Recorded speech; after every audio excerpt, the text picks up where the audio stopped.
ETF index mutual funds నేర్చుకుని stock మార్కెట్లో రాణించాలనుకుంటున్నారా? వెంటనే ఈ నెంబర్కి కాల్ చేయండి.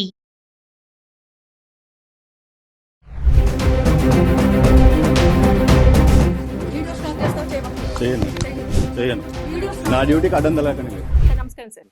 సార్ ఈరోజు బాగా ట్రెండింగ్ లో ఉన్న న్యూస్ ఏంటంటే సింగర్ మంగ్లీ డ్రగ్స్ కేసు ఏంటంటే తన బర్త్డే పార్టీలో డ్రగ్స్ కలకలం ఎక్కువగా మనం వినిపిస్తుంది. అక్కడ సెలబ్రిటీస్ కూడా యూజ్ చేశారు. కొంతమంది ఎవరైతే తీసుకున్నారో వాళ్ళని కూడా మేము ఐడెంటిఫై చేశామని పోలీసులు కూడా చెప్పడం జరుగుతుంది. సో అలా వాళ్ళ పైన కేసులు నమోదవ్వడము, అలాగే మంగ్లీ పైన ఈవెంట్ ఆర్గనైజర్స్ మీద, అక్కడ ఉన్న రిసార్ట్ వాళ్ళ పైన ఇవన్నీ కేసులు ఫైల్ అయ్యాయి. వాళ్ళకి ఎలాంటి శిక్షలు పడే అవకాశం ఉంది? ఏ సెక్షన్స్ కూడా అట్రాక్ట్ అయ్యే అవకాశం ఉందంటారు సార్? జనరల్లీ వాళ్ళ రోజు మనం చూసుకుంటే సంగీత గారు, అన్ని చోట్ల పార్టీస్ అనేది కామన్. ముఖ్యంగా హైదరాబాద్ లాంటి మహానగరంలో ఈ పార్టీ కల్చర్ అనేది మోస్ట్ కామన్. బట్ ఇక్కడ కానీ చాలా మందికి కొద్దిగా తెలిసి కూడా తప్పులు చేస్తూ ఉంటారు, కొందరు తెలియక తప్పులు చేస్తూ ఉంటారు. ఇవాళ రోజు ఈ విషయంలో వాళ్ళు తెలిసి చేసిన తెలియక చేసిన తప్పే. నాకు చట్టం తెలీదు, నేను ఇది నన్ను ఎవరు గైడ్ చేయలేదంటే మాత్రం చాలా పెద్ద తప్పదే. ఎందుకంటే ignorance of law is not an excuse. First and foremost నేను చెప్దాం అనుకుంటున్నా, ఒక citizen being a citizen of this country you should know the law of the land. So తెలంగాణలో కానీ ఆంధ్రాలో కానీ మీరు ఉంటున్నప్పుడు ఆ లా ఆఫ్ ది ల్యాండ్ ఏంటి, ఇక్కడ ఏంటంటి చట్టాలు ఉంటాయి అనేది మీకు బేసిక్ సెన్స్ మీకు తెలిసి ఉండాలి. మీరు దొంగతనాలు చేసి మర్డర్ చేసి అయ్యో ఇది తప్పులు ఇవి నాకు తెలియదు అంటే అలా ఊరుకుంది, చట్టం వల్ల ఊరుకోదు. అంటే యాక్చువల్ గా ఇప్పుడు పార్టీకి చాలా మంది వస్తూ ఉంటారు. మనం పిలిచినప్పుడు ఒక దాదాపుగా అందులో 50 మెంబర్స్ దాకా పార్టిసిపేట్ చేశారంట. చేసినప్పుడు ఆవిడకు ఖచ్చితంగా ఆవిడ రోల్ కూడా ఉన్నట్టే కన్సిడర్ చేస్తారా సార్ పోలీసులు కంపల్సరీ? ఎగ్జాక్ట్లీ, ఇప్పుడు నేను అదే పాయింట్కి వస్తున్నాను. సో ముఖ్యంగా తెలంగాణలో కానీ ఇక్కడ ఆంధ్రాలో కానీ మనకి ఏంటంటే ఇక్కడ when you're hosting a party అంటే ఒక పార్టీ పెడుతున్నప్పుడు ఆ హోస్ట్ మీద డెఫినెట్ గా ఈ లయబిలిటీస్ ఉంటాయి. ఏంటంటే when you're serving liquor in your party అంటే మీ యొక్క పార్టీలో మీరు మత్తు పానీయాలని సర్వ్ చేస్తున్నప్పుడు డెఫినెట్ గా దానికోసం పార్టీ లైసెన్స్ అని అంటారు. అంటే టెంపరీ లైసెన్స్, మన వాడుక భాషలో దాన్ని పార్టీ లైసెన్స్ అంటాం. సో ఆ లైసెన్స్ మీరు తెలంగాణ ఎక్సైజ్ యాక్ట్ కింద అది అప్లై చేసుకోవాల్సి ఉంటుంది. అంటే పలానా పార్టీ నేను పలానా టైం నుంచి ఈ టైం వరకు ఇట్లా పలానా చోట చేస్తున్నానండి, దానిలో కొద్దిగా నేను లిక్కర్ కూడా సర్వ్ చేస్తున్నాను గెస్ట్లకి, సో దీనికి నాకు పార్టీ లైసెన్స్ కావాలని చెప్పి మీరు తెలంగాణ ఎక్సైజ్ యాక్ట్ కింద మీ లోకల్ పోలీస్ స్టేషన్ లో అది అప్లై చేసుకోవాలి. ఫస్ట్ థింగ్ అదొకటి. Second thing, when you're going for DJ music, ఒక డీజే పెట్టినా లేదా డీజే మ్యూజిక్ పెట్టినా జనరల్ పబ్లిక్ ఎవరికైనా కానీ రాత్రి 10 వరకే పర్మిషన్ ఉంటుంది, 10 PM వరకే. అది దాటితే definitely you have to take police offices, local police station permission. అది ఖచ్చితంగా లోకల్ డీసీపీ ఆఫీస్లో కానీ లోకల్ పోలీస్ స్టేషన్లో కానీ you have to go and seek A permission. ఏంటి 10 తర్వాత కూడా నేను డీజే మ్యూజిక్ పలానా టైం వరకు పెట్టుకుందాం అనుకుంటున్నాను, డీజే పెడదాం అనుకుంటున్నాను అని పర్మిషన్ తీసుకోవాలి. సో అది 10 దాటితే మాత్రం ఖచ్చితంగా. సో మీరు చూసుకుంటే ఇవాళ సంగీత గారు, ఇది గణేష్ నిమజ్జనం అప్పుడు కానీ గణేష్ ఫెస్టివల్స్ అప్పుడు కానీ ఎప్పుడైతే డీజే మ్యూజిక్స్ మనం పెడతామో డెఫినెట్ గా ఆఫ్టర్ 10 వాళ్ళందరూ పర్మిషన్ తీసుకునే చేస్తారు. ఇది common sense, basic sense. So ఇవాళ రోజు సగటు వ్యక్తి ఇది నాకు నాలెడ్జ్ లేదు, దీని గురించి నాకు తెలియదు అంటే మాత్రం చాలా హాస్యాస్పదంగాను, ఇంకో పక్కన బాధాకరంగాను ఉంది. 2 విధాలుగా ఉంది అది. ఎందుకంటే లా తెలియకపోవడం అనేది ఇట్స్ నాట్ ఎన్ ఎక్స్క్యూజ్. నేను దొంగతనం చేసిన తర్వాత అయ్యో దొంగతనం చేయడం నేరమా నాకు తెలియదే అంటే అలా కాదు కదా. అంటే అక్కడ మా ఫ్యామిలీ మెంబర్స్ ఉన్నారు, ఫ్యామిలీ మెంబర్స్ ఉన్నప్పుడు మేము ఇలా చేయలేం కదా అని చెప్పేసి ఏదో స్కిప్ చేసే ప్రయత్నం చేస్తుందంటారా? అలాంటివి ఏం చెప్పినా సెంటిమెంట్లు వర్కౌట్ కావండి. ఎందుకంటే లా at the end of the day నువ్వు తప్పు చేసావా లేదా, దానికి ఎవిడెన్స్ ఏంటి అనేది చూస్తుంది. మీ ఫ్యామిలీ మెంబర్స్ ముందు చేశారా, వాళ్ళు వెనకాల చేశారా అనేది అనవసరం. ఇంకా మీ ఫ్యామిలీ మెంబర్స్ ముందు చేసినప్పుడు ఇంకా తప్పదు, మీ ఫ్యామిలీ మెంబర్స్ కూడా తప్పవుతుంది అక్కడ. ఇవాళ రోజు ఆమె చెప్పడం వల్ల అనవసరంగా వాళ్ళ అమ్మా నాన్నని కూడా అక్కడ పార్టీ చేయాల్సి వస్తుంది. ఆ విషయం మనం గ్రహించాలి. ఎందుకంటే ఇవాళ రోజు ఆ పార్టీకి ఎవరెవరు అటెండ్ అయ్యారు అక్కడ మీరు చూసుకుంటే సంగీత గారు, మనం సెక్షన్స్ ఒకటి మాట్లాడుకుందాం. First thing, DJ music without permission after 10 మీరు ప్లే చేశారు. సో యాజ్ ఏ హోస్ట్ అంటే అక్కడ వాళ్ళ తల్లిదండ్రులు కావచ్చు, ఈవిడ కావచ్చు, ఎవరైతే ఇది పార్టీని కండక్ట్ చేస్తున్నారో సో వాళ్ళ మీద ఈ లయబిలిటీ ఉంటుంది. అట్ ద సేమ్ టైం వీళ్ళు రిసార్ట్ ఏదైతే ఎక్కడైతే చేస్తున్నారో ఆ మేనేజ్మెంట్ కూడా దీనికి లయబుల్ అవుతారు. సో వాళ్ళ మీద కూడా చర్యలు ఉంటాయి. సేమ్ ఇవే సెక్షన్స్. ఏ సెక్షన్ పెడతారు? Section 223 of BNS. ఇప్పుడు భారతీయ న్యాయ సంహితలో సెక్షన్ 223 అని ఉంటుంది. ఈ డీజే మ్యూజిక్ ఒకవేళ ఇట్లానే మీరు 10 PM తర్వాత దాటిన తర్వాత మీరు ఈ డీజే మ్యూజిక్ ని కంటిన్యూ చేస్తే డెఫినెట్ గా ఇట్స్ పోలీస్ ఆర్డర్స్ వైలేషన్ కింద వచ్చి, సో పోలీస్ వారి యొక్క ఆర్డర్స్ మీరు ధిక్కరిస్తున్నట్టుగా ఈ సెక్షన్ 223 ఆఫ్ బిఎన్ఎస్ పడుతుంది. సో దాని ప్రకారంగా మీకు ఫైన్ పడచ్చు అండ్ ఒక 6 నెలల అట్లా శిక్ష కూడా పడచ్చు. సో అదొకటి. Second comes Telangana excise act. So దాంట్లో ఏమొస్తుందంటే మీరు ఏదైతే ఈ పార్టీలో యాజ్ ఎ హోస్ట్, మీ అమ్మ నాన్న కానీ మీరు కానీ ఎవరైనా కానీ హోస్ట్లు ఎవరైతే ఉన్నారో వాళ్ళు లిక్కర్ సర్వ్ చేస్తున్నారు వచ్చిన గెస్ట్లకి. ఆ లిక్కర్ ఏంటి? నేను అది కూడా చూడటం జరిగింది ఆ బైట్స్. అది ఫారెన్ అనే ఒకరు, కొందరేమో లోకల్ అని లోకల్ ఒకరు. Brand whether it's foreign liquor are local liquor, what ever it is, you take permission first and foremost thing. మీరు తెలంగాణ ఎక్సైజ్ యాక్ట్ కింద మీరు ఒక పార్టీలో పలానా లిక్కర్ నేను సర్వ్ చేస్తున్నాను అన్నప్పుడు ఆ యాక్ట్ కింద మీరు పర్మిషన్ తీసుకోవాల్సిందే మీ పోలీసు లోకల్ పోలీస్ స్టేషన్ దగ్గర నుంచి. ఇలా పలానా ఈ టైం నుంచి టైం వరకు పార్టీ ఉంటుందండి, నాకు దీని పరంగా నాకు ఇది ఈ పార్టీ లైసెన్స్ అంటాం మన రోజు వాడుక భాషలో దాన్ని పార్టీ లైసెన్స్ అంటాం. ఈ టెంపరీ పార్టీ లైసెన్స్ నాకు ఇవ్వండి, టెంపరీ లైసెన్స్ అని చెప్పి మనం అడగాలి. అడిగితే వాళ్ళు ఇస్తే అప్పుడు మీరు ఆ లిక్కర్ ని సర్వ్ చేయొచ్చు. అది ఫస్ట్ థింగ్. ఒకవేళ అలిగేషన్స్ ప్రకారం నిజంగా అందులో ఫారెన్ లిక్కర్ బాటిల్స్ దొరికితే ఆ ఫారెన్ లిక్కర్ బాటిల్స్ కి వీళ్ళు ఎక్సైజ్ డ్యూటీ కట్టారా, అవి ఏ విధంగా ఇంపోర్ట్ అయినాయి, ఈ దేశంలోకి ఎలా వచ్చాయి, వాటి యొక్క బిల్స్ కూడా మీరు చూపించాల్సి వస్తుంది. లేకపోతే మళ్ళీ అది సపరేట్ సెక్షన్లు పడతాయి, అవి సపరేట్ శిక్షలు పడతాయి. లేదు అక్కడ ఫారెన్ లిక్కర్ లేదు, ఓన్లీ లోకల్ లిక్కర్ బాటిల్స్ దొరికాయి, మంచిది. కానీ వాటి పర్మిషన్ ఏది లేదు కదా. సో దాని ప్రకారంగా కూడా నేను చెప్పినట్టు ఇందాక తెలంగాణ ఎక్సైజ్ యాక్ట్ కింద ఈ సెక్షన్ 34B అంటారు. సో అది పడుతుంది, అది వర్తిస్తుంది. సెక్షన్ 34B కూడా అంతే, కొద్దిగా ఫైన్ కానీ లేదా 6 నెలల జైలు శిక్ష కానీ పడే ఛాన్సెస్ ఉంటాయి. సో ఈ రెండు కాకుండా ఇప్పుడు ఇంకో ఎలిగేషన్ ఏంటంటే అక్కడ మత్తు పదార్థాలు అంటే మ్యారియోనా అంటే గంజాయి ఇలాంటివి కూడా దొరికాయి. కొద్దిగా వాళ్ళ గెస్ట్ లోనే ఒక అతని దగ్గర అతన్ని డ్రగ్ టెస్ట్ చేస్తే అతను పాజిటివ్ వచ్చింది, ప్లస్ అతని చేతిలో మారియానా దొరికింది. మారియానా అంటే మన వాడుక భాషలో గంజాయి అంటాం. సో అది కూడా దొరికింది కొద్దిగా చిన్న క్వాంటిటీలో అని చెప్తున్నారు. సో ఎన్డీపీఎస్ యాక్ట్ కూడా ఇక్కడ ఇప్పుడు అట్రాక్ట్ అవుతుంది. ఎన్డీపీఎస్ యాక్ట్ ఏంటి, సెక్షన్ 20 ఇదేం చెప్తుంది, వెన్ యూఆర్ కన్జ్యూమర్ అంటే మీరు ఒక మారియానాని గంజాయిని కానీ ఏదైనా డ్రగ్ కానీ మీరు కన్జ్యూమ్ చేస్తే సెక్షన్ 20 కింద అది శిక్షార్హతం అవుతారు మీరు.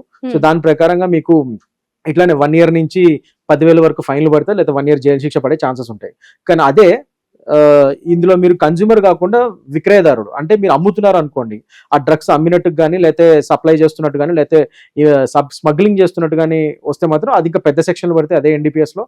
అందులో మరి సివియారిటీ బట్టి క్వాంటిటీ, మీ దగ్గర 5 గ్రాములు దొరికితే ఒక శిక్ష, 1 కిలో దొరికితే ఒక శిక్ష, 10 కిలోలు దొరికితే ఒక శిక్ష. ఆ ప్రకారంగా క్వాంటిటీని బట్టి కూడా మీ శిక్షలు పెరుగుతాయి, సెక్షన్స్ కూడా మారుతాయి. అది మీరు విక్రయిస్తే అంటే మీరు కొనడం కానీ అమ్మడం కానీ ఇలాంటివి చేస్తుంటే, జనాలకు అమ్మడం ఇలాంటివి చేస్తే మాత్రం, స్మగ్లింగ్ చేసినా అమ్ముతున్నట్టుగా ఇలాంటివి చేస్తే మాత్రం, సప్లై చేస్తున్నట్టు తెలిస్తే మాత్రం ఖచ్చితంగా ఈ పెద్ద సెక్షన్లు పడి 10 నుంచి 20 ఏళ్ళు పడతాయి, ఇంకా పెద్ద శిక్షలు పడతాయి. అండ్ ఫైన్లు కూడా 1,00,000, 2,00,000, 3,00,000 వరకు కూడా వెళ్తాయి అనమాట. సో ఇలా చాలా పెద్ద శిక్షలు పడతాయి మీరు అమ్మినట్టుగా అయితే మాత్రం. కేవలం కన్జ్యూమర్ కింద వాడుతున్నారు, మీరు అమ్మట్లేదు, కేవలం వాడుతున్నారు అంటే మాత్రం ఈ చిన్న శిక్షలు పడి ఇలా డ్రగ్ టెస్ట్ లో పాజిటివ్ వస్తే మాత్రం దానికి తగ్గట్టు సెక్షన్ 20 కింద ఈ 1 year జైలు శిక్ష. దాంట్లో 9 members కి పాజిటివ్ వచ్చింది అని చెప్పేసి అన్నారు. అయితే వాళ్ళు కన్జ్యూమ్ చేశారు ఆల్రెడీ, కానీ అక్కడ ఎవరు దాన్ని సప్లై చేశారు అన్నట్టుగా మనకైతే క్లారిటీగా లేదు. సో ఇందులో ఖచ్చితంగా కార్నర్ మంగ్లీ అవుతుందంటారా? ఛాన్సెస్ ఉన్నాయండి, ఎందుకంటే ఇప్పుడు దాని మీద ఇప్పుడు పోలీసు వారు ఇన్వెస్టిగేషన్ చేయాలి. అసలు ఆ 10 మంది ఒకవేళ ఎవరైతే మీరు అంటున్నారు ఎలిగేషన్స్ ప్రకారం వాళ్ళు తీసుకున్నారు డ్రగ్ టెస్ట్ లో పాజిటివ్ వచ్చిందని, మరి అలాంటప్పుడు వాళ్ళకి అది సప్లై చేసింది ఎవరు, వీళ్ళ పార్టీలోనే సప్లై చేయబడిందా, లేకపోతే వాళ్ళు ఆల్రెడీ బయట ఎక్కడైనా వాళ్ళు తీసుకొని ఇటు వచ్చారా, ఈ పార్టీకి అటెండ్ అయ్యారా, ఇవన్నీ కూడా ఇన్వెస్టిగేషన్ చేయాలి. ఒకవేళ వాళ్ళు బయట తీసుకుంటే బయట కూడా వాళ్ళకి ఎవరు సప్లై చేశారో ఆ నెక్సెస్ ని కూడా పట్టుకోవాలి, పోలీసు వాళ్ళకి ఆ బాధ్యత ఉంటుంది.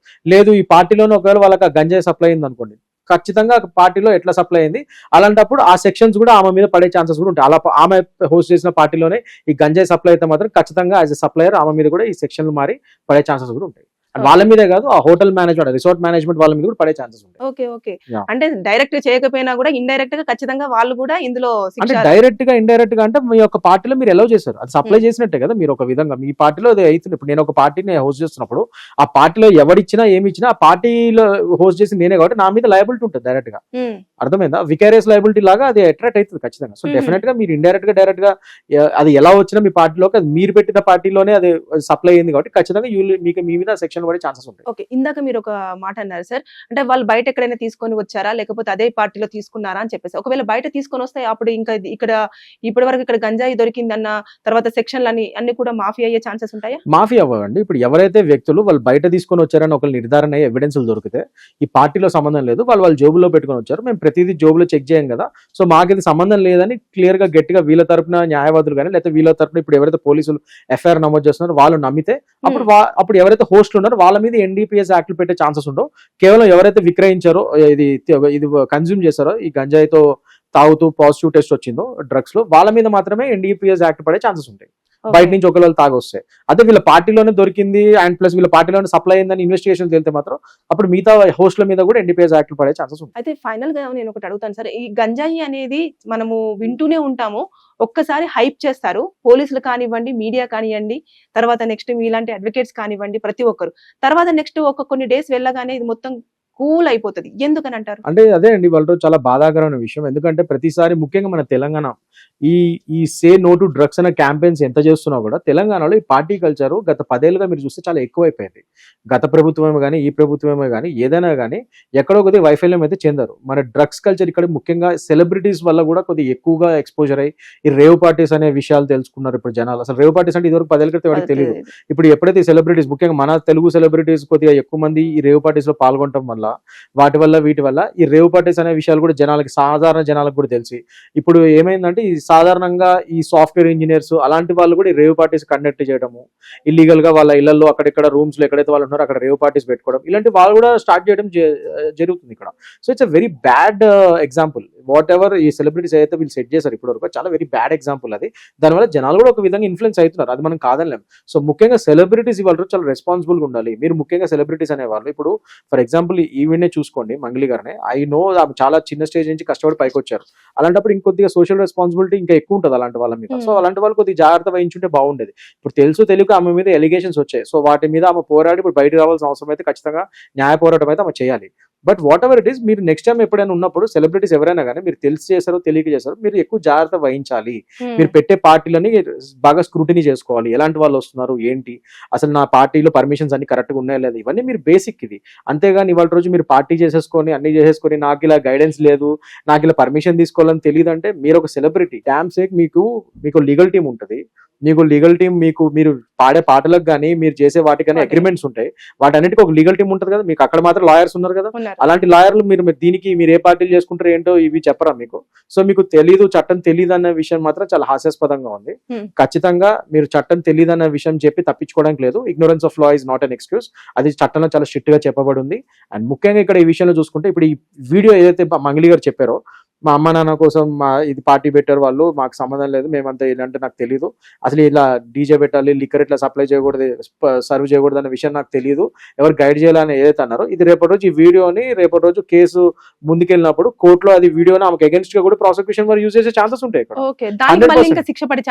డెఫినెట్ గా నీకు చట్టం తెలియదని ఓపెన్ గా చెప్తున్నావు. As a citizen of this country నీకు చట్టం తెలియకుండా ఎలా ఉంటుంది, నువ్వు తెలుసుకోవాల్సిన బాధ్యత అనేది. Ignorance of law is not an excuse అని ఫస్ట్ ఆఫ్ ఆల్ ఒకవేళ ఆమె నిజంగా ఒకవేళ ఆమె ఇన్నోసెన్స్ నిజంగా ప్రూవ్ అయితే కోర్టులో, అప్పుడు ఈ వీడియో ద్వారా కూడా ఇక్కడ ఫైన్ పడే ఛాన్సెస్ ఉంటాయి. నీకు నిజంగా అమాయకురాలువే తేలింది, కానీ ఈ వీడియోలో నువ్వు క్లియర్ చెప్తున్నావు నీకు గైడెన్స్ లేదు, నీకు తెలియదని, చట్టం తెలియకపోవడం అనేది ఒక ఎక్స్క్యూజ్ కాదని చెప్పి ఆ విధంగా ఒక ఫైన్ పడే ఛాన్స్ ఉంటుంది. లేదు ఒకవేళ నిజంగా ఎలిగేషన్స్ వేరే విధంగా ప్రూవ్ అయ్యి ఆమె ఓడిపోతే మాత్రం అప్పుడు ఈ వీడియోతో పాటు ఇంకా ఆ శిక్షలు కూడా పడతాయి. ఈ వీడియో మీద ఇగ్నోరెన్స్ తో అన్న ఫైన్ అండ్ శిక్ష ఏదైతే జడ్జి గారు ఇస్తారో దాంతో పాటు ఎన్డీపీఎస్ కానీ లేకపోతే ఈ తెలంగాణ ఎక్సైజ్ యాక్ట్ కానీ లేకపోతే 223 ఆఫ్ బిఎన్ఎస్ కానీ ఇవన్నీ కూడా పడే ఛాన్సెస్ ఉంటాయి. సో ఏదైనా కానీ ఆమె ఈ శిక్షలు ఒకవేళ పడితే మాత్రం ఆమె ప్రూవ్ చేసుకోలేకపోతే మాత్రం శిక్షలు అయితే పడే ఛాన్సెస్ ఉన్నాయి. సో అందుకనే సెలబ్రిటీస్ కి నేను ఎప్పుడు చెప్పేది ఏంటంటే తస్మాత్ జాగ్రత్త. ముఖ్యంగా మీ సెలబ్రిటీస్ ఇంకెక్కువ సోషల్ రెస్పాన్సిబిలిటీతో ఉండాలి. మిమ్మల్ని జనాలు గమనిస్తూ ఉంటారు. So you shouldn't set such bad examples. మీరు పబ్లిక్ కి ఒక మంచి మెసేజ్ ఇవ్వాలి. సే నో టు డ్రగ్స్ అని చెప్పి 10 ఏళ్ళగా అన్ని గవర్నమెంట్స్ ఫైట్ చేస్తూ ఉంటే మీరు మళ్ళీ హైదరాబాద్ కి మళ్ళీ ఇలాంటి రేవ్ పార్టీస్ ఇలాంటి మందు పార్టీలు పెట్టి హైదరాబాద్ బ్రాండ్ ఇమేజ్ ని పాడు చేస్తున్నారు అనేది అందరు బాధ. సో ఇలాంటివి తగ్గించుకోండి అనేది నేను మాత్రం చెప్పగలను.